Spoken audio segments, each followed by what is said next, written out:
माँ दुर्गा नवरात्र व्रत कथा। देवताओं के गुरु बृहस्पति ने एक बार ब्रह्मा जी से पूछा, हे ब्रह्मा, आप सभी शास्त्रों को जानने वाले हैं, आप कृपया करके बताएं कि माँ भगवती की प्रसन्नता के लिए किए जाने वाला नवरात्र व्रत क्यों किया जाता है? इस व्रत को पहले किसने किया और इस व्रत का फल क्या है? श्री ब्रह्मा जी ने कहा, हे देवगुरु, आपने जगत के कल्याण के लिए यह अच्छा प्रश्न किया है। प्रत्येक वर्ष चैत्र, आषाढ़, अश्विन और माघ मास के शुक्ल पक्ष को नवरात्र व्रत किए जाते हैं। इन चारों में भी चैत्र और अश्विन मास के नवरात्र प्रमुख माने गए हैं। इन नवरात्रों में व्रत करने वालों की सभी मनोकामनाएं पूर्ण होती है। माँ भगवती की कृपा से व्रत, पूजन और कथा श्रवण के साथ दान पुण्य करने वाला मोक्ष का अधिकारी बनता है। नवरात्र व्रत करने वाला धन, विद्या, पुत्र आदि प्राप्त करता है। इस व्रत को ना करने वाला मनुष्य उत्तम धन से रहित होकर पृथ्वी पर सम्मान नहीं पाता है। यदि इस व्रत को करने वाला मनुष्य पूरे दिन का उपवास ना कर सके तो एक समय भोजन कर ले और उस दिन बांधवों सहित नवरात्र कथा का श्रवण करे। हे बृहस्पति, जिसने पहले इस महाव्रत को किया उसका पवित्र इतिहास मैं तुम्हें सुनाता हूँ। इस प्रकार ब्रह्मा जी का वचन सुनकर बृहस्पति जी बोले, इस कल्याणकारी व्रत के इतिहास को मैं सावधान होकर सुन रहा हूँ, कृपया सविस्तार कहें। ब्रह्मा जी बोले, पीठक नामक मनोहर गांव में सुनाथ नाम का एक ब्राह्मण रहता था। वो भगवती दुर्गा का परम भक्त था। उसके परिवार में सुमति नाम की एक अत्यंत सुंदर पुत्री पैदा हुई। वह कन्या अपने पिता के घर में शुक्ल पक्ष की चंद्रकला के समान बढ़ने लगी। उसका पिता प्रतिदिन दुर्गा की पूजा और होम करता था। कन्या भी नियम से पूजा में उपस्थित होती थी। एक दिन सुमति अपनी सखियों के साथ खेल में लग गई और भगवती के पूजन में देर से उपस्थित हुई। ब्राह्मण ने समझा कि उसकी पुत्री की पूजा में रुचि नहीं है, वह अपना बनाव श्रृंगार ही जरूरी समझती है। उसने क्रोध में आकर सोचा, मैं इसे अब ऐसी जगह ब्याह दूंगा जहां इसका रूप रंग व्यर्थ हो जाए। यह सोचकर ब्राह्मण ने कहा, बेटी, तू मेरा कहा नहीं सुनती है, तेरा बहुत बुरा होगा। पुत्री ने बड़ी विनम्रता से कहा, पिताजी, माँ मेरी रक्षक है, भाग्य का लिखा मिटता नहीं। पुत्री की ऐसी बात सुनकर पिता को क्रोध आया और पुत्री से कहने लगा, पुत्री, तूने भगवती का पूजन नहीं किया, अब मैं कुष्ठी और दरिद्री के साथ तेरा विवाह करूंगा। इस प्रकार कुपित पिता का वचन सुनकर सुमति को बड़ा दुख हुआ। वह बोली, पिताजी, मैं आपकी कन्या हूँ, सब तरह से आपके अधीन हूँ, जहाँ आपकी इच्छा हो वहाँ विवाह कर सकते हैं, होगा वही जो मेरे भाग्य में लिखा है। मेरा तो इस पर पूर्ण विश्वास है। मनुष्य अनेक मनोरथ का चिंतन करता है, पर होता वही है जो विधाता ने भाग्य में लिखा है। अपनी कन्या के ऐसे निर्भीक वचन सुनकर ब्राह्मण को और अधिक क्रोध आया। उसने अपनी कन्या का विवाह एक कुष्ठी के साथ कर दिया और बोला, देखता हूँ कि भाग्य के भरोसे रहकर अब तू क्या करेगी। इस प्रकार पिता के कठोर व्यवहार को देख सुमति अपने पति के साथ वन में चली गई। इस भयावह वन में सुमति और उसके पति ने रात कष्ट में बिताई। सारी रात वह दंपति भगवती का ध्यान करता रहा। माँ बड़ी दयालु है। सुमति का दुख देख द्रवित होकर भगवती प्रकट हो गई।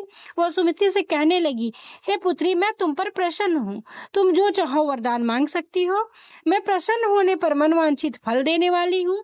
इस प्रकार भगवती का दुर्गा का वचन सुन सुमति ने पूछा, आप कौन है जो मुझ पर प्रसन्न हुई है? यह सब मुझसे कहें और अपनी कृपा दृष्टि से मुझ दीन दासी को कृतार्थ करे।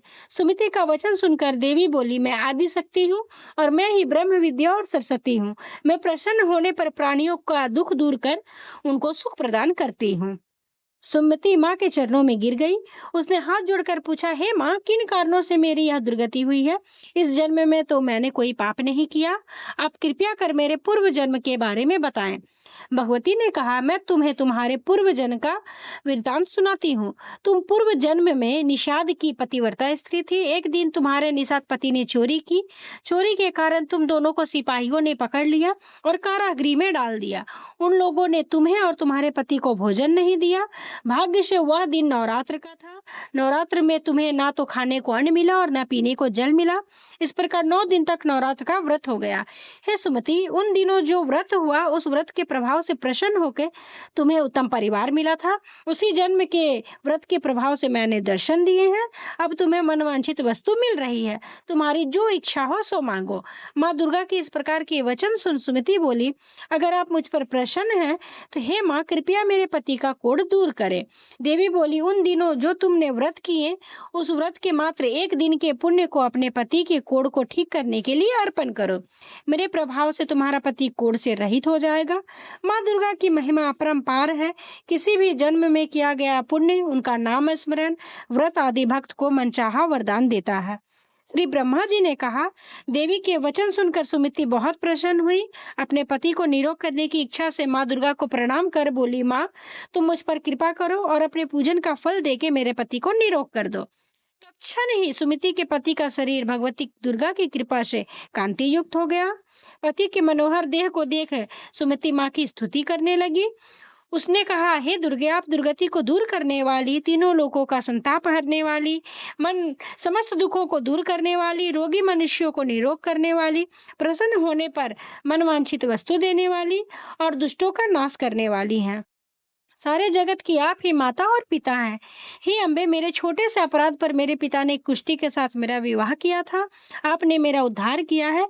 हे देवी, मैं आपको प्रणाम करती हूँ। आपने मुझ दिन की रक्षा की। इस प्रकार वंदना कर सुमति माँ के चरणों में गिर पड़ी। ब्रह्मा जी बोले, बृहस्पति, सुमति ने मन से देवी की स्तुति की थी, इसलिए देवी बहुत संतुष्ट हुई। वह सुमति से बोली, हे पुत्री, तेरे उच्छालक नाम का अति बुद्धिमान, धनवान, कृतिमान और जितेंद्रिय पुत्र पैदा होगा। ऐसा कहकर देवी उससे फिर कहने लगी, हे पुत्री, और भी कुछ तेरी इच्छा हो तो मांग सकती है। भगवती दुर्गा के वचन सुनकर सुमति बोली, हे दुर्गे, अगर आप मुझ पर प्रसन्न हैं तो कृपया कर मुझे नवरात्र व्रत विधि बताएं। हे दयावती, जिस विधि से नवरात्र व्रत करने से आप प्रसन्न होती है, उस विधि और उसके फल का विस्तार से वर्णन करें। सुमति के वचन सुनकर देवी बोली, हे पुत्री, मैं तुम्हारे लिए संपूर्ण पापों को दूर करने वाली नवरात्र व्रत विधि बताती हूँ, जिसे मनुष्य पापों को छूटकर मोक्ष की प्राप्ति करता है। अश्विन मास के शुक्ल पक्ष की प्रतिपदा से लेकर 9 दिन तक विधि पूर्वक स्थापना करें। यदि दिन भर व्रत न कर सके तो एक समय भोजन करें। योग्य ब्राह्मण से पूछकर घट की स्थापना करें और वाटिका बनाकर व्रत करें। इसको प्रतिदिन जल से सींचे। महाकाली, महालक्ष्मी और महासरस्वती की मूर्तियां बनाकर नित्य विधि विधान सहित पूजा करें और अर्घ दे।